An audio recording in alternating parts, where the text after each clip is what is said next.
chameleon would have been present. The chameleon would have felt insecure about his abilities because the statements of the members of proposition changes faster than the chameleon even changes its color. Honorable Speaker, sir, if you look into the very important motion which have been put forward by the members of proposition, in the very initial point it talks about 6 communities. At the end of the entire motion it talks about the indigenous people in Assam. And due to this contradiction into their own motion, it clearly highlights that this motion should be tabled. Honorable Speaker, sir, one more very important point which we should look into is into the entire motion. If we look a particular thing called to safeguard right.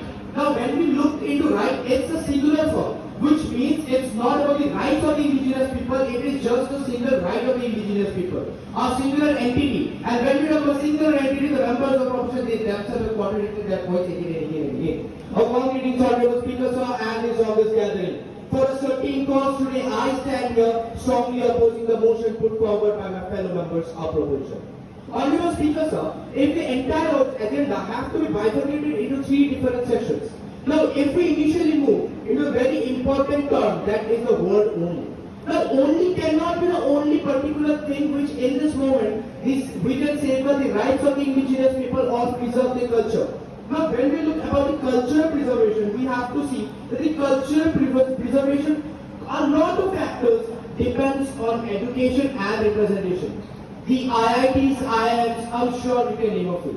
These institutes have tendered to be the islands of excellence floating on the sea of mediocrity. But the average Indian education system is not of the kind that you, I, and the members of this House would look upon. And this brings to my constructive argument point 2, that there have to be a proper representation in terms of education. To preserve the safeguards and rights of the indigenous people, it's very important that language is preserved.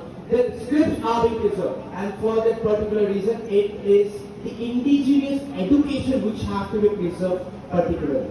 And when we look into indigenous rights, and when we look into indigenous education sector, we have to completely understand that the Article 29 and 30 of the Indian Constitution safeguards the language and scripts of all individuals residing in the Republic of India. And for that particular reason, a particular ST community tag have not to be given.